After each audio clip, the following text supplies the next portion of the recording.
தன்மானம் காக்க தன்னையே இந்த மண்ணுக்கு தந்தவர் பெரியார் என அவரது நினைவு நாளையொட்டி முதல்வர் மு.க. ஸ்டாலின் புகழஞ்சலி செலுத்தியிருக்காரு. தந்தை பெரியாரின் 52வது நினைவு நாளை சென்னை ஓமந்தூரார் சிம்சன் சந்திப்பில் உள்ள பெரியார் சிலையின் கீழ் அலங்கரித்து வைக்கப்பட்டிருந்த அவரது திருவுருவ படத்திற்கு முதல்வர் ஸ்டாலின் மலர் தூவி மரியாதை செலுத்தியிருக்காரு. இது குறித்து முதல்வர் வெளியிட்டுள்ள எக்ஸ் தள பதிவுல, வளைந்து நின்ற முதுகுகள் தலை நிமிர்ந்து தன்மானம் காக்க தன்னையே இந்த மண்ணுக்கு தந்த தந்தை பெரியாருக்கு புகழ் வணக்கம் என குறிப்பிட்டிருக்காரு.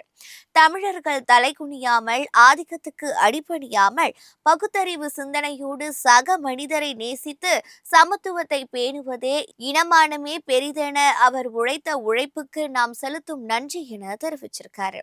பெரியார் என்னும் பெருஞ்சூரியனை திருடவும் முடியாமல், தின்று செரிக்கவும் முடியாமல் திண்டாடும் பகைவர் கூட்டத்தின் வஞ்சக எண்ணங்களை வீழ்த்திட ஒற்றுமை உணர்வோடு ஓரணியில் தமிழ்நாடு நின்றால் என்றும் வெற்றி நமதே என முதல்வர் ஸ்டாலின் குறிப்பிட்டிருக்காரு.